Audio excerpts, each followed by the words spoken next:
ਲੁਧਿਆਣੇ ਵਿੱਚ ਕਿਸਾਨਾਂ ਨੂੰ ਸੰਬੋਧਿਤ ਕਰਨ ਲਈ ਪਹੁੰਚੇ ਦੀਪ ਢਿੱਲੋਂ। ਦੱਸਦੀ ਹੈ ਲੁਧਿਆਣੇ ਵਿੱਚ ਅੱਜ ਕਿਸਾਨਾਂ ਦੇ ਅੰਦੋਲਨ ਦੇ ਅੰਤਰਗਤ ਇੱਕ ਪ੍ਰੋਗਰਾਮ ਉਲੀਕਿਆ ਗਿਆ, ਜਿੱਥੇ ਦੀਪ ਢਿੱਲੋਂ ਜੋ ਕਿ ਪੰਜਾਬੀ ਸਿਨੇਮਾ ਦੇ ਜਾਣੇ ਮਾਣੇ ਕਲਾਕਾਰ ਨੇ, ਉਹ ਲੁਧਿਆਣੇ ਪਹੁੰਚੇ। ਉਹਨਾਂ ਨੇ ਲੋਕਾਂ ਨਾਲ ਗੱਲਬਾਤ ਕਰਦਿਆਂ ਹੋਇਆਂ ਕਿਸਾਨੀ ਮਾਰੂ ਨੀਤੀਆਂ ਜੋ ਸੈਂਟਰ ਸਰਕਾਰ ਚਲਾ ਰਹੀ ਹੈ ਉਸ ਵਿਸ਼ੇ 'ਤੇ ਆਪਣੀ ਸਪੀਚ ਦਿੱਤੀ। ਇਸ ਮੌਕੇ 'ਤੇ ਪੱਤਰਕਾਰਾਂ ਨਾਲ ਗੱਲ ਕਰਦੇ ਹੋਏ ਉਹਨਾਂ ਨੇ ਦੱਸਿਆ ਕਿ ਆਉਣ ਵਾਲੇ ਟਾਈਮ 2022 ਵਿੱਚ ਉਹ ਇਲੈਕਸ਼ਨ ਲੜਨਗੇ ਔਰ ਇੱਕ ਨਵੇਂ ਫਰੰਟ ਦੀ ਤਿਆਰੀ ਸ਼ੁਰੂ ਹੈ। ਇਸ ਮੌਕੇ 'ਤੇ ਕਈ ਹੋਰ ਵਿਸ਼ਿਆਂ 'ਤੇ ਉਹਨਾਂ ਨੇ ਲੁਧਿਆਣਾ ਦੇ ਪੱਤਰਕਾਰਾਂ ਨਾਲ ਗੱਲਬਾਤ ਕੀਤੀ।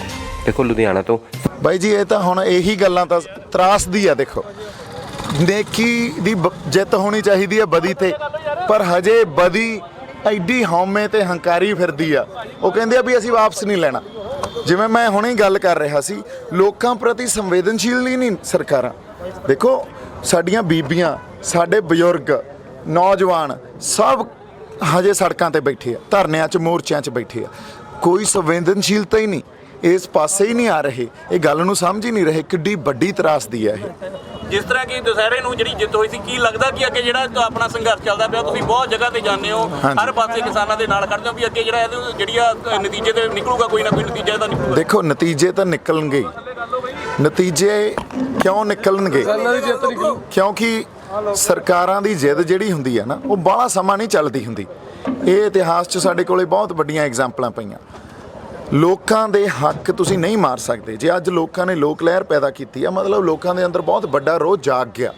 ਸੋ ਜੇ ਸਰਕਾਰਾਂ ਨਹੀਂ ਸਮਝਣਗੀਆਂ ਤਾਂ ਜੇ ਅਸੀਂ ਕਹੀਏ ਇੱਕ ਸਾਰਥਿਕ ਮਾਹੌਲ ਬਣਿਆ ਰਹੂਗਾ, ਜਾਂ ਅਸੀਂ ਇਹ ਕਹੀਏ ਵੀ ਪੰਜਾਬ 'ਚ ਉਹ ਆਪ ਹੀ ਜਿਹੜੀ ਇੱਕ ਵੱਖਵਾਦੀ ਵਿਚਾਰਧਾਰਾ ਪੈਦਾ ਕਰ ਰਹੇ ਆ। ਪੰਜਾਬ ਦੇ ਲੋਕਾਂ ਦੀ ਗੱਲ ਸੁਣਨੀ ਚਾਹੀਦੀ ਹੈ ਨਾ। ਪੰਜਾਬ ਨੂੰ ਜੋੜ ਕੇ ਰੱਖੋ, ਪੰਜਾਬ ਨੂੰ ਆਪਦਾ ਇੱਕ ਅੰਗ ਮੰਨੋ। ਪੰਜਾਬ ਨਾਲ ਐਡਾ ਵੱਡਾ ਵਿਤਕਰਾ, ਔਰ ਜੇ ਪੰਜਾਬ ਅੱਜ ਕਹਿ ਰਿਹਾ ਅਸੀਂ ਆਪਦੀ ਹੋਂਦ ਦੀ ਲੜਾਈ ਲੜ ਰਹੇ ਹਾਂ, ਸਾਡੇ ਨਾਲ ਬਹਿ ਕੇ ਗੱਲ ਤਾਂ ਕਰੋ। ਸਰ, ਕੈਪਟਨ ਸਾਹਿਬ ਜੋ ਮਤਾ ਲੈ ਕੇ ਆਏ ਸੀ ਵਿਧਾਨ ਸਭਾ ਤੇ, ਸਭ ਰਾਜਨੀਤਿਕ ਦਲਾਂ ਨੇ ਅਲੱਗ-ਅਲੱਗ ਉਹਨੂੰ ਖਾਰਿਜ ਕਰਤਾ ਹੈ। ਹਾਂਜੀ, ਤੁਹਾਡੇ ਇਸ ਅੰਦੋਲਨ ਵਿੱਚ ਉਹਦਾ ਕੀ ਫਰਕ ਹੈ? ਦੇਖੋ ਜੀ, ਉਹਦਾ ਕੋਈ ਫਰਕ ਪੈ ਨਹੀਂ ਸਕਦਾ, ਕਿਉਂਕਿ ਸਟੇਟ ਕੋਲੇ ਕੋਈ ਪਾਵਰ ਹੀ ਨਹੀਂ ਰਹੀ ਹੁਣ ਕੋਈ ਸਾਡੀ ਪਾਲਿਸੀ ਘੜਨ ਦੀ, ਜਾਂ ਕਿਸਾਨਾਂ ਦੇ ਜਿਹੜੇ ਫੈਸਲੇ ਆ ਉਹਦੇ ਹੱਕ ਆ, ਉਹਦੇ ਕੋਈ ਫੈਸਲੇ ਲੈਣ ਦੀ, ਹੈ ਨਾ। ਸਟੇਟ ਤਾਂ ਹੀ ਕੈਪਟਨ ਸਾਹਿਬ ਨੇ ਨਾਲ ਇਹ ਵੀ ਕਹਿਤਾ ਵੀ ਸਾਡੇ ਕੋਲੇ ਤਾਂ ਸਪੇਸ ਹੀ ਨਹੀਂ ਦਿੱਤੀ ਸਾਨੂੰ ਕੇਂਦਰ ਸਰਕਾਰ ਨੇ, ਕਿਉਂਕਿ ਹੌਲੀ ਹੌਲੀ 1947 ਤੋਂ ਤਰਮੀਮਾਂ ਕਰਕੇ ਸੰਵਿਧਾਨ 'ਚ ਸਾਰਾ ਜਿਹੜਾ ਪਾਵਰ ਆ ਉਹਨੂੰ ਕੰਸੋਲੀਡੇਟ ਕਰ ਲਿਆ, ਉਹਨੂੰ ਸੈਂਟਰਲਾਈਜ਼ ਕਰ ਲਿਆ, ਔਰ ਸੈਂਟਰ 'ਚੋਂ ਪਾਵਰ ਕੰਸੋਲੀਡੇਟ ਹੋ ਕੇ ਪਰਸਨਲਾਈਜ਼ ਹੋ ਜਾਂਦੀ ਆ। ਅੱਜ ਉਹ ਪਾਵਰ ਸਿਰਫ ਦੋ ਹੀ ਬੰਦੇ ਚਲਾਉਂਦੇ ਆ। ਉਹ ਇੱਕ ਤਾਂ ਸਾਡੇ PM ਆ, ਇੱਕ ਸਾਡੇ ਗ੍ਰਹਿ ਮੰਤਰੀ ਆ। ਤੁਸੀਂ ਦੇਖੋ ਕਿੱਡਾ ਵੱਡਾ ਇਹ ਪਾਵਰ ਐਕਚੁਅਲੀ ਡਿਸਟ੍ਰੀਬਿਊਸ਼ਨ ਹੋਣੀ ਚਾਹੀਦੀ ਆ, ਪਰ ਪਾਵਰ ਨੂੰ ਸੈਂਟਰਲਾਈਜ਼ ਕਰ ਲਿਆ। ਜਦੋਂ ਪਾਵਰ ਸੈਂਟਰਲਾਈਜ਼ ਹੋਊਗੀ, ਉੱਥੇ ਹਉਮੈ ਤੇ ਮੈਂ ਦਾ ਆਉਣਾ ਸੁਭਾਵਿਕ ਆ। ਉਹੀ ਹੋ ਰਿਹਾ। ਲੋਕ ਸਭਾ ਰਾਜ ਰਹਿ ਜਾਊਗਾ, ਜਿਸ ਤਰ੍ਹਾਂ ਬਾਰ-ਬਾਰ ਜਿਹੜੀ ਗੱਲ ਕੀਤੀ ਜਾਂਦੀ ਹੈ ਕਿ ਕਿਸਾਨ ਦਾ ਸਵਾਲ ਆ ਰਿਹਾ ਆ। ਉਹ ਸਾਰਾ ਸੋਸ਼ਲ ਮੀਡੀਆ ਤੇ ਵੀ ਗੱਲਾਂ ਚੱਲਦੀਆਂ ਨੇ ਕਿ ਸਾਰੀ ਜਿਹੜੀ ਮੋਰਚੇ ਦੀ ਪਾਵਰ ਆ ਉਹ ਵੀ ਸੈਂਟਰਲਾਈਜ਼ ਹੋ ਰਹੀ ਹੈ ਸਿੱਧੂ ਦੇ ਆਲੇ ਦੁਆਲੇ। ਤੁਹਾਡਾ ਇਹਦੇ ਬਾਰੇ ਕੀ ਕਹਿਣਾ? ਨਹੀਂ ਜੀ, ਨਹੀਂ, ਇਹ ਗੱਲ ਮੈਂ ਤੁਹਾਨੂੰ ਦੱਸਾਂ, ਆਉਣ ਵਾਲੇ ਸਮੇਂ 'ਚ ਇਹ ਗੱਲ ਕਲੀਅਰ ਹੋ ਜੂਗੀ। ਮੇਰਾ ਇੱਕ ਹਰ ਧਿਰ ਦਾ ਨਾ, ਆਪਾਂ ਜਦੋਂ ਕੋਈ ਸੰਘਰਸ਼ ਲੜਦੇ ਆ ਉਹਦੇ 'ਚ ਕੁਝ ਬੰਦੇ ਇਹ ਵੀ ਹੁੰਦੇ ਆ। ਦੇਖੋ, ਤੁਸੀਂ ਜਦੋਂ ਪਾਣੀ ਵਹਿੰਦਾ ਨਾ ਪੁਲਾਂ ਦੇ ਹੇਠਾਂ ਦੀ, ਤੇ ਜਿਹੜੀਆਂ ਥੱਲੇ ਵਾਲੀਆਂ ਇੱਟਾਂ ਲੱਗੀਆਂ ਹੁੰਦੀਆਂ ਉਹ ਦਿਖਦੀਆਂ ਨਹੀਂ। ਫਾਊਂਡੇਸ਼ਨ ਬੜੀ ਸਟਰੋਂਗ ਹੋਵੇ ਤਾਂ ਹੀ ਮੋਰਚਾ ਗਾਂਹ ਚੱਲਦਾ। ਸਾਡੀ ਜਿਹੜੀ ਫਾਊਂਡੇਸ਼ਨ ਆ, ਉਹ ਜਿਹੜੇ ਥੱਲੇ ਪਿੱਲਰ ਲੱਗੇ ਹੋਏ ਆ, ਜਿਹੜੀਆਂ ਇੱਟਾਂ ਲੱਗੀਆਂ ਹੋਈਆਂ, ਉਹ ਤੁਹਾਨੂੰ ਦੇਖ ਨਹੀਂ ਰਹੀਆਂ। ਅੱਜ ਸਿਰਫ ਮੇਰਾ ਚਿਹਰਾ ਦਿਖ ਰਿਹਾ, ਪਰ ਉੱਥੇ ਇੱਕ ਕਲੈਕਟਿਵ ਲੀਡਰਸ਼ਿਪ ਦੀ ਗੱਲ ਹੋ ਰਹੀ ਆ, ਔਰ ਉੱਥੇ ਪੰਚਾਇਤ ਆ ਜਿਹੜੀ ਮੋਰਚੇ ਨੂੰ ਚਲਾਉਂਦੀ ਆ। ਮੈਂ ਤਾਂ ਸਿਰਫ ਨਹੀਂ ਜੀ, ਦੇਖੋ, ਕਦੇ ਵੀ ਕੋਈ ਚੰਗੇ ਜਿਹੜੇ ਯੋਧੇ ਹੁੰਦੇ ਆ ਨਾ, ਉਹ ਨਾ ਤਾਂ ਆਪਦੇ ਜਿਹੜੇ ਥਿੰਕ ਟੈਂਕ ਆ ਉਹਨਾਂ ਨੂੰ ਲੋਕਾਂ ਅੱਗੇ ਲੈ ਕੇ ਆਉਂਦੇ ਆ, ਨਾ ਹੀ ਰਣਨੀਤੀ ਪੂਰਨ ਤੌਰ ਤੇ ਲੈ ਕੇ ਆਉਂਦੇ ਆ। ਉਹ ਤਾਂ ਤੁਹਾਨੂੰ ਮੈਦਾਨ 'ਚ ਹੀ ਦਿਖਦੀ ਆ। ਜਦੋਂ ਸਾਡੇ ਗਾਂਹ ਵਾਲੇ ਪੈਂਤਰੇ ਕੀ ਹੋਣਗੇ, ਸਾਡੀ ਵਿਉਂਤਬੰਦੀ ਕੀ ਹੋਊਗੀ, ਉੱਥੋਂ ਹੀ ਦਿਖੂਗੀ ਸਾਡੀ ਰਣਨੀਤੀ, ਤੇ ਉੱਥੋਂ ਦਿਖੂਗੀ ਉਹ ਪੰਚਾਇਤ ਕਿਹੜੀ ਆ। ਮੋਰਚੇ ਦਾ ਰਣਨੀਤੀ ਬਣ ਰਹੀ ਹੈ ਕਿਤੇ। ਹਾਂਜੀ ਹਾਂਜੀ, ਬਿਲਕੁਲ। ਇਹ ਗੱਲ ਤਾਂ ਪੰਚਾਇਤ ਤਾਂ ਹੋਣੀ ਚਾਹੀਦੀ ਹੈ ਨਾ। ਸਾਡਾ ਪ੍ਰੋਸੈਸ ਹੀ ਪੰਚ ਪ੍ਰਧਾਨੀ ਜਿਹੜੀ ਸਾਡੀ ਰਵਾਇਤ ਹੀ ਉਹ ਆ। ਸਰ, ਸਿੱਧੂ ਸਾਹਿਬ ਲਈ ਇਹ ਕਿਹਾ ਜਾ ਰਿਹਾ ਕਿ ਇੱਕ ਰਾਜਨੀਤਿਕ ਬੈਕਗ੍ਰਾਉਂਡ ਤਿਆਰ ਹੋ ਰਿਹਾ। 2022 ਚ ਇਲੈਕਸ਼ਨ ਦੀ ਤਿਆਰੀਆਂ ਨੇ, ਹੋ ਸਕਦਾ ਕਿਸੇ ਪਾਰਟੀ ਦੇ ਸਿੱਧੂ ਸਾਹਿਬ ਇਲੈਕਸ਼ਨ ਲੜਨ। ਦੇਖੋ, ਇੱਕ ਗੱਲ ਮੈਂ ਤੁਹਾਨੂੰ ਕਲੀਅਰ ਕਰਦਾ, ਮੈਂ ਜਿਹੜਾ ਰਾਜਨੀਤਿਕ ਜੇ ਪਲੇਟਫਾਰਮ ਤਿਆਰ ਕਰਨਾ ਸੀ ਤਾਂ ਮੇਰੇ ਕੋਲੇ ਬਣਿਆ ਬਣਾਇਆ ਸੀ। ਫਿਰ ਇਹ ਮੇਰੀ ਗੱਲ ਨਹੀਂ ਆ, ਉਦੋਂ ਅਗਲੀ ਗੱਲ ਕਰਦੇ ਆ। ਦਿੱਲੀ ਤੋਂ ਜਿਹੜੀ ਵੀ ਪਾਰਟੀ ਚੱਲਦੀ ਆ, ਮੇਰਾ ਉਹਨਾਂ ਨਾਲ ਕੋਈ ਰਿਸ਼ਤਾ ਨਹੀਂ ਆ, ਕਦੇ ਵੀ ਨਹੀਂ ਹੋਊਗਾ। ਪੰਜਾਬ ਦੇ ਹਿੱਤ ਤੇ ਦਿੱਲੀ ਦੇ ਹਿੱਤ ਹਮੇਸ਼ਾ ਹੀ ਟਕਰਾਅ ਰਹੂਗਾ, ਕੰਟਰਰੀ ਹੋਣਗੇ। ਇਹ ਅੱਜ ਤੱਕ ਇਹ ਗੱਲ ਅਸੀਂ ਸਮਝ ਚੁੱਕੇ ਹਾਂ। ਹੁਣ ਅਗਲੀ ਗੱਲ, ਇਹਦਾ ਮਤਲਬ ਬੀਜੇਪੀ, ਇਹਦਾ ਮਤਲਬ ਅਕਾਲੀ, ਇਹਦਾ ਮਤਲਬ ਤੁਸੀਂ ਨਾਲ ਲਾ ਲਓ ਆਪਣੀ ਆਪ, ਕਾਂਗਰਸ, ਇਹ ਡਿਸਕ੍ਰੈਡਿਟ ਹੋ ਗਏ ਆ ਸਾਰੇ। ਪੰਜਾਬ ਨੂੰ ਆਪਦੀ ਸਿਆਸਤ ਖੜੀ ਕਰਨੀ ਪਊਗੀ। ਜੇ ਪੰਜਾਬ ਨੂੰ ਆਪਦੀ ਸਿਆਸਤ ਖੜੀ ਕਰਨ 'ਚ ਮੇਰਾ ਕੋਈ ਰੋਲ ਮੈਂ ਅਦਾ ਕਰ ਸਕਾਂ, ਕਿਉਂ ਨਹੀਂ? ਕੋਈ ਵੀ ਰੂਹ ਉਹਦੇ 'ਚ ਰੋਲ ਅਦਾ ਕਰ ਸਕੇ, ਕਿਉਂ ਨਹੀਂ? ਜਦੋਂ ਤੱਕ ਅਸੀਂ ਆਪਦੀ ਸਿਆਸਤ, ਕਿਉਂਕਿ ਪਿਛਲੇ 73 ਸਾਲਾਂ ਤੋਂ ਇਹ ਸਾਰੀਆਂ ਪਾਰਟੀਆਂ ਨੇ ਸਾਨੂੰ ਆਪਦੀ ਸਿਆਸਤ ਦੇ ਨਾਲ ਪੰਜਾਬ ਦੀ ਅਗਵਾਈ ਕਰਨ ਦਾ ਇਹ ਸਾਨੂੰ ਇਹਨਾਂ ਨੇ ਇਹ ਦਿੱਤਾ ਵੀ ਤੁਹਾਨੂੰ ਵਾਅਦਾ ਕਰਦੇ ਆ ਪੰਜਾਬ ਦੀ ਅਗਵਾਈ ਕਰ ਰਹੇ ਹਾਂ, ਪਰ ਹਨੇਰਾ ਹੀ ਹਨੇਰਾ ਰਿਹਾ। ਅਸੀਂ ਚਾਨਣ ਤਾਂ ਦੇਖਿਆ ਹੀ ਨਹੀਂ ਨਾ 73 ਸਾਲਾਂ ਤੋਂ। ਜੇ ਅੱਜ ਕੋਈ ਚਾਨਣ ਸਾਨੂੰ ਦਿਖਾਉਂਦਾ ਜਾਂ ਕੋਈ ਰੂਹਾਂ ਇਕੱਠੀਆਂ ਹੋ ਕੇ ਦਿਖਾਉਂਦੀਆਂ, ਵਾਈ ਨਾਟ? ਸੋ ਇਹਦੇ 'ਚ ਉਹੀ ਗੱਲ ਆਪਾਂ ਕਰਦੇ ਹਾਂ ਨਾ ਵੀ ਪੰਜਾਬ ਕੋਲੇ ਜਦੋਂ ਤੱਕ ਆਪਦੀ ਸਿਆਸਤ ਨਹੀਂ ਹੋਊਗੀ, ਜੇ ਅਸੀਂ ਕਹਿ ਦਈਏ ਵੀ ਅਸੀਂ ਕੋਈ ਲੜਾਈ ਲੜ ਲਾਂਗੇ, ਤਾਂ ਯੂਨੀਅਨ, ਟ੍ਰੇਡ ਯੂਨੀਅਨਸ ਇਹ ਤਾਂ ਹਮੇਸ਼ਾ ਹੀ ਰਿਆਇਤਾਂ ਤੇ ਸੋਧਾਂ ਦੀ ਲੜਾਈਆਂ ਲੜਦੀਆਂ ਰਹੀਆਂ, ਪਰ ਸਾਡੀ ਸਿਆਸਤ ਨੇ ਲੜਾਈ ਲੜਨੀ ਹੁੰਦੀ ਆ, ਜਿਹੜੀ ਦਿੱਲੀ ਸਰਕਾਰ ਨਾਲ ਵੀ ਲੜਾਈ ਵਿੱਢਣੀ ਹੁੰਦੀ ਆ।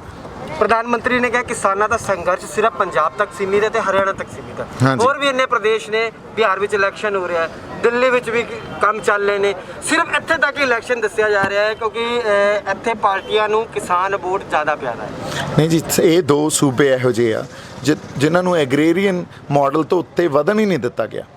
ਇਹਨਾਂ ਦੋਨਾਂ ਸੂਬਿਆਂ 'ਚ ਐਗਰੀਕਲਚਰ ਅੱਜ ਵੀ, ਹਾਲਾਂਕਿ ਹਰਿਆਣਾ ਥੋੜ੍ਹਾ ਜਿਹਾ ਉਹ ਤੋਂ ਸਾਡੇ ਤੋਂ ਬਹੁਤ ਉੱਪਰ ਚਲਾ ਗਿਆ। ਤੁਸੀਂ ਗੁੜਗਾਉਂ ਵਾਲੇ ਪਾਸੇ ਜਾ ਕੇ ਦੇਖੋ, ਹਰਿਆਣੇ 'ਚ ਤੁਹਾਨੂੰ ਹੁਣ ਇੰਡਸਟਰੀ ਵੀ ਦਿਖੂਗੀ, ਹਰਿਆਣੇ 'ਚ ਤੁਹਾਨੂੰ ਸਰਵਿਸ ਇੰਡਸਟਰੀ ਵੀ ਦਿਖੂਗੀ, ਹਰਿਆਣੇ 'ਚ ਤੁਹਾਨੂੰ ਐਗਰੀਕਲਚਰ ਵੀ ਬਹੁਤ ਵੱਡਾ। ਤਾਂ ਉਹਨਾਂ ਕੋਲੇ ਤਾਂ ਤਿੰਨੇ ਇਕਨੋਮੀ ਦੇ ਜਿਹੜੇ ਇੱਕ ਪਾਰਟ ਹੁੰਦੇ ਆ, ਪਹਿਲੂ ਹੁੰਦੇ ਆ, ਉਹ ਹੈਗੇ ਆ। ਪੰਜਾਬ ਅੱਜ ਵੀ 55 ਤੋਂ 60% ਜਿਹੜੀ GDP ਆ ਉਹ ਐਗਰੀਕਲਚਰ ਦੇ ਥਰੂ ਕੰਟਰੀਬਿਊਟ ਕਰ ਰਿਹਾ।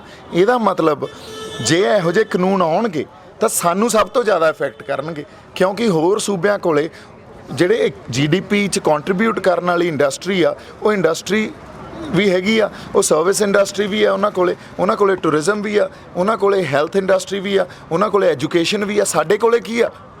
ਤੁਸੀਂ ਦੱਸੋ, ਸਾਡੇ ਕੋਲੇ ਐਗਰੀਕਲਚਰ ਤੋਂ ਬਿਨਾ ਕੋਈ ਹੈਵੀ ਇੰਡਸਟਰੀ ਹੈ ਜਿੱਥੇ ਪਬਲਿਕ ਅੰਡਰਟੇਕਿੰਗ ਦੀ ਇਨਵੈਸਟਮੈਂਟ ਹੋਵੇ? ਨਹੀਂ ਆ। ਸਾਡੇ ਕੋਲੇ ਟੂਰਿਜ਼ਮ ਹੈ ਪੰਜਾਬ 'ਚ? ਨਹੀਂ ਆ। ਸਾਡੇ ਕੋਲੇ ਹੈਲਥ ਇੰਡਸਟਰੀ ਦੀ ਅਸੀਂ ਗੱਲ ਕਰ ਸਕਦੇ ਹਾਂ, ਔਰ ਇਹ ਸਭ ਕੁਝ ਹੋ ਸਕਦਾ ਸੀ, ਪਰ ਕਦੇ ਸਾਡੇ ਉਸ ਪਾਸੇ ਸਾਨੂੰ ਤੋਰਿਆ ਹੀ ਨਹੀਂ ਗਿਆ। ਤੋਰਿਆ ਕਿਉਂ ਨਹੀਂ ਗਿਆ? ਕਿਉਂਕਿ ਜਦੋਂ ਤੱਕ ਸਰਕਾਰ ਦੀ ਪੋਲੀਟੀਕਲ ਵਿਲ ਨਾ ਹੋਵੇ, ਇਹਦੇ 'ਚ ਪੋਲੀਟੀਕਲ ਵਿਲ ਤੋਂ ਬਿਨਾਂ ਇੰਡਸਟਰੀ ਅਸੀਂ ਇੱਥੇ ਕਹਿ ਦਈਏ ਅਸੀਂ ਆਪ ਪੈਦਾ ਕਰਕੇ ਚਲਾ ਲਾਂਗੇ, ਨਹੀਂ ਚਲਾ ਸਕਦੇ, ਕਿਉਂਕਿ ਇਨਵੈਸਟਮੈਂਟ ਬਹੁਤ ਵੱਡੀ ਚਾਹੀਦੀ ਹੁੰਦੀ ਆ। ਇਸ ਕਾਨੂੰਨਾਂ ਤੋਂ ਪਹਿਲਾਂ ਵੀ ਕਿਸਾਨ ਰਿਹਾ, 70 ਸਾਲ ਹੋ ਚੁੱਕੇ ਨੇ ਸਾਨੂੰ ਆਜ਼ਾਦ ਹੋਏ। ਅਸੀਂ ਉਦੋਂ ਸਾਰ ਲਈ ਕਿਸਾਨਾਂ ਦੀ, ਸਾਡੇ ਸਿਸਟਮ ਨੇ ਸਾਰ ਲਈ, ਕਿਉਂਕਿ ਇੱਕਦਮ ਭਾਰ ਪਿਆ ਤੇ ਸਾਰੇ ਵੋਟ ਬੈਂਕ ਦੀ ਰਾਜਨੀਤੀ ਕਰਨ ਲੱਗੇ। ਜੇ ਆਪਾਂ ਸ਼ੁਰੂ ਤੋਂ ਕਿਸਾਨਾਂ ਨੂੰ ਧਿਆਨ 'ਚ ਰੱਖਦੇ ਜਾਂ ਕਿਸਾਨਾਂ ਦੀ ਸਰਕਾਰਾਂ ਸਾਰ ਲੈਂਦੇ ਤਾਂ ਅੱਜ ਇਹ ਕੰਡੀਸ਼ਨ ਹੋਣੀ ਸੀ। ਬਿਲਕੁਲ ਤੁਹਾਡੀ ਗੱਲ ਸਹੀ ਆ।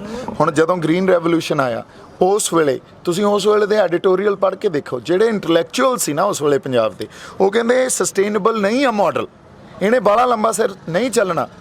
ਸਾਡੇ ਇੱਥੋਂ ਇਸ ਮਾਡਲ ਕਰਕੇ ਵਾਤਾਵਰਨ ਨੂੰ ਵੀ, ਕਲਾਈਮੇਟ ਦੇ ਬਹੁਤ ਵੱਡੇ ਜਿਹੜੇ ਤੁਸੀਂ ਥ੍ਰੈਟਸ ਆਉਣਗੇ ਸਾਨੂੰ, ਅਸੀਂ ਡਿਜ਼ਾਸਟਰ ਵੱਲ ਜਾ ਰਹੇ ਹਾਂ। ਜੇ ਦੇਖੋ ਇਨਵਾਇਰਮੈਂਟਲ ਡਿਜ਼ਾਸਟਰ ਵੱਲ ਜਾ ਰਹੇ ਹਾਂ। ਅੱਜ ਸਾਡਾ ਪਾਣੀ ਸਿਹਤਮੰਦ ਨਹੀਂ ਹੈ, ਸਾਡੀ ਲੈਂਡ ਸਿਹਤਮੰਦ ਨਹੀਂ ਹੈ, ਸਾਡੀ ਹਵਾ ਸਿਹਤਮੰਦ ਨਹੀਂ ਹੈ। ਪੰਜਾਬ ਨਹੀਂ ਸੀ ਕਦੇ, ਪੰਜਾਬ ਕੋਲੇ ਆਤਮ ਨਿਰਭਰਤਾ ਸੀ, ਉਹ ਵੀ ਖੋਲੀ। ਫਿਰ ਉਹਨਾਂ ਨੇ ਕਿਹਾ ਪ੍ਰਵਾਸ ਹੋਊਗਾ, ਇੰਟੈਲੈਕਚੁਅਲਸ ਚਲੇ ਜਾਣਗੇ ਇੱਥੋਂ, ਸਭ ਕੁਝ ਸਾਡੇ ਸਾਹਮਣੇ ਆ ਨਾ। ਪਰ ਸਾਰ ਕਿਹਨੇ ਲੈਣੀ ਹੁੰਦੀ ਆ? ਲੋਕਾਂ ਨੇ ਇਹ ਗੱਲਾਂ ਸਮਝ ਕੇ ਉਹਨਾਂ ਰੂਹਾਂ ਦਾ ਜਿਹੜੇ ਸਾਡੀ ਧਰਤੀ ਬਾਰੇ, ਪੰਜਾਬ ਬਾਰੇ ਸੋਚਦੇ ਆ, ਸਾਥ ਦੇਣਾ ਹੁੰਦਾ। ਤੁਹਾਡੇ ਵਰਗੇ ਜਰਨਲਿਸਟ ਨੇ ਇਹ ਗੱਲਾਂ ਲੋਕਾਂ ਤੱਕ ਲੈ ਕੇ ਜਾਣੀਆਂ ਹੁੰਦੀਆਂ। ਤੁਸੀਂ ਪ੍ਰਵਾਸ ਦੀ ਗੱਲ ਕੀਤੀ ਆ, ਹੁਣ ਵੀ ਲੋਕ ਯੰਗਸਟਰ ਖਾਸ ਕਰਕੇ ਤਿਆਰ ਬੈਠੇ ਨੇ ਵੀ ਲੋਕਡਾਊਨ ਖੁੱਲੇ ਤੇ ਜਹਾਜ਼ ਦੀ ਟਿਕਟ ਲਈਏ ਤੇ ਜਾਈਏ। ਉਹਨਾਂ ਨੂੰ ਤੁਸੀਂ ਕੀ ਕਹਿਣਾ ਚਾਹੋਗੇ? ਇਸ ਮੋਰਚੇ 'ਚ ਉਹਨਾਂ ਦੀ ਕਿੰਨੀ ਕੁ ਭੂਮਿਕਾ ਹੈਗੀ ਆ? ਬਾਈ ਜੀ ਦੇਖੋ, ਇਹੀ ਗੱਲ ਤਾਂ ਆਪਾਂ ਕਰ ਰਹੇ ਹਾਂ ਨਾ ਵੀ ਜਦੋਂ ਤੱਕ ਸਾਡੀਆਂ ਨੀਤੀਆਂ ਅਸੀਂ ਆਪ ਨਹੀਂ ਘੜਾਂਗੇ, ਉਦੋਂ ਤੱਕ ਜਿਹੜੇ ਆ ਸਾਰੇ ਲੱਛਣ ਆ ਨਾ, ਦੇਖੋ ਬਿਮਾਰੀ ਪਹਿਲਾਂ ਸਮਝੋ, ਜਦੋਂ ਤੱਕ ਬਿਮਾਰੀ ਨੂੰ ਜੜੋਂ ਨਹੀਂ ਪੱਟੋਗੇ, ਆਹ ਤਾਂ ਪ੍ਰਵਾਸ ਆ, ਨਾ ਕਾਲੇ ਕਾਨੂੰਨ ਆਏ ਆ, ਨਸ਼ੇ ਆ, ਅਨਐਮਪਲੋਇਮੈਂਟ ਆ, ਇਹ ਲੱਛਣ ਆ ਬਿਮਾਰੀ ਦੇ। ਜਿੱਥੋਂ ਪੈਦਾ ਹੁੰਦੀ ਆ ਉਹਨਾਂ ਹਾਲਾਤਾਂ ਨੂੰ ਮੁਖਾਤਮ ਹੋਣਾ ਪਊਗਾ ਪਹਿਲਾਂ, ਜਿਹੜੇ ਹਾਲਾਤਾਂ 'ਚੋਂ। ਹਾਂਜੀ, ਕੀ ਕਹਿਣਾ ਚਾਹੋਗੇ ਤੁਸੀਂ? ਨੌਜਵਾਨ ਕੀ ਕਰੇ? ਇਹ ਨੌਜਵਾਨ ਕੁਛ ਨਾ ਕਰੇ, ਇਹ ਨੌਜਵਾਨ ਨੇ ਨਹੀਂ ਪੈਦਾ ਕੀਤਾ, ਇਹ ਸਰਕਾਰਾਂ ਨੇ ਪੈਦਾ ਕੀਤਾ। ਇਹ ਸੈਂਟਰਲਾਈਜੇਸ਼ਨ ਆਫ ਪਾਵਰ ਨੇ ਪੈਦਾ ਕੀਤਾ। ਜਦੋਂ ਤੱਕ ਪਾਵਰ ਡੀਸੈਂਟਰਲਾਈਜ਼ ਨਹੀਂ ਹੁੰਦੀ, ਜਦੋਂ ਤੱਕ ਨੀਤੀਆਂ ਲੋਕਲਾਈਜ਼ਡ ਨਹੀਂ ਬਣਦੀਆਂ, ਜਦੋਂ ਤੱਕ ਡਿਵੈਲਪਮੈਂਟ ਲੋਕਲਾਈਜ਼ਡ ਨਹੀਂ ਹੁੰਦੀ, ਇਹ ਮਸਲਿਆਂ ਦੇ ਹੱਲ ਨਹੀਂ ਹੋਣੇ। ਸਰ ਐਤਕੀ ਕਾਂਗਰਸ ਨਹੀਂ ਆਊਗੀ, ਆਪ ਨਹੀਂ ਆਊਗੀ, ਅਕਾਲੀ ਨਹੀਂ, ਤੁਹਾਡੇ ਇੱਕ ਨਵਾਂ ਮੋਰਚਾ ਵੀ ਤਿਆਰ ਹੋ ਸਕਦਾ ਹੈ। ਬਾਈ ਜੀ ਇੱਕ ਤੁਸੀਂ ਦੇਖ ਲਓ, ਹਮੇਸ਼ਾ ਕਿਸੇ ਨਾ ਕਿਸੇ ਸੰਘਰਸ਼ ਚੋਂ ਕੋਈ ਨਾ ਕੋਈ ਫਰੰਟ ਨਿਕਲਿਆ ਆਉਂਦਾ ਹੁੰਦਾ, ਪਰ ਇੱਕ ਹੋਰ ਵੀ ਹਾਂਜੀ ਇੱਕ ਹੋਰ ਵੀ ਨਾਲ ਸਾਡੇ ਸਾਹਮਣੇ ਆ। ਦੇਖੋ ਮਨਪ੍ਰੀਤ ਨੇ ਇੱਕ ਫਰੰਟ ਕੱਢਿਆ, ਫੇਲ ਹੋ ਗਿਆ। ਆਮ ਆਦਮੀ ਪਾਰਟੀ ਵੀ ਇੱਕ ਫਰੰਟ ਸੀ, ਫੇਲ ਹੋ ਗਈ। ਕਿਤੇ ਨਾ ਕਿਤੇ ਨਵਾਂ ਫਰੰਟ ਨਿਕਲੂਗਾ, ਪਰ ਜਦੋਂ ਤੱਕ ਨਵੇਂ ਫਰੰਟ ਨੂੰ ਆਪਦੀ ਭੂਮਿਕਾ, ਉਹਦੇ ਤੇ ਚੈੱਕਸ ਐਂਡ ਬੈਲੈਂਸਸ, ਉਹ ਨਵੇਂ ਫਰੰਟ 'ਚ ਉਹ ਬੰਦੇ ਜਿਹੜੇ ਐਡੇ ਸੁਹਿਰਦ ਹੋਣ ਵੀ ਪੰਜਾਬ ਦੇ ਆਪਦੀ ਨਿੱਜ ਦੀ ਲੜਾਈ ਨਾ ਲੜਨ, ਪੰਜਾਬ ਦੀ ਲੜਾਈ ਲੜਨ। ਔਰ ਜਿਹੜੀ ਹੁਣ ਰਾਜਨੀਤੀ ਪੰਜਾਬ ਦੀ ਚੇਂਜ ਹੋਈ ਆ, ਹੁਣ ਜੇ ਅਸੀਂ ਕਹਿ ਲਈਏ ਬਿਜਲੀ ਦੇ ਬਿੱਲਾਂ ਦੀ, ਜਾਂ ਅਸੀਂ ਕਹਿ ਲਈਏ ਨੌਕਰੀਆਂ ਦੀ, ਜਾਂ ਅਸੀਂ ਰਿਸ਼ਵਤ ਦੀ, ਇਹ ਰਾਜਨੀਤੀ ਇਹ ਨਹੀਂ ਆ। ਰਾਜਨੀਤੀ ਪੰਜਾਬ ਦੀ ਰਾਜਨੀਤੀ ਬਦਲ ਗਈ ਆ। ਸਰ ਵੋਟਰ ਬਦਲ ਕੇ ਰਿਹਾ ਕਿ ਅੰਨਾ ਹਜ਼ਾਰੇ ਨੇ ਦੇਸ਼ ਲਈ ਇੱਕ ਅਨਸ਼ਨ ਕੀਤਾ, ਉਸ ਤੋਂ ਬਾਅਦ ਇੱਕ ਫਰੰਟ ਨਿਕਲਿਆ ਆਪ, ਜਿੱਦਾਂ ਤੁਸੀਂ ਕਿਹਾ ਆਪ ਨੇ 2 ਵਾਰ ਉਹਨਾਂ ਨੇ ਮੁੱਖ ਮੰਤਰੀ ਲਈ, ਉਹ ਹੁਣ ਨਾ ਅੰਨਾ ਹਜ਼ਾਰੇ ਨੂੰ ਪੁੱਛ ਰਹੇ ਨਾ ਵੋਟਰਾਂ ਨੂੰ। ਇਹ ਫਰੰਟ ਕਿੱਦਾਂ ਲੋਕਾਂ ਤੇ ਵਿਸ਼ਵਾਸ? ਭਾਈ ਜੀ ਗੱਲ ਦੇਖੋ, ਗੱਲ ਵਿਸ਼ਵਾਸ ਦੀ ਤਾਂ ਟਾਈਮ 'ਚੋਂ ਹੀ ਪਤਾ ਲੱਗਦਾ ਹੁੰਦਾ।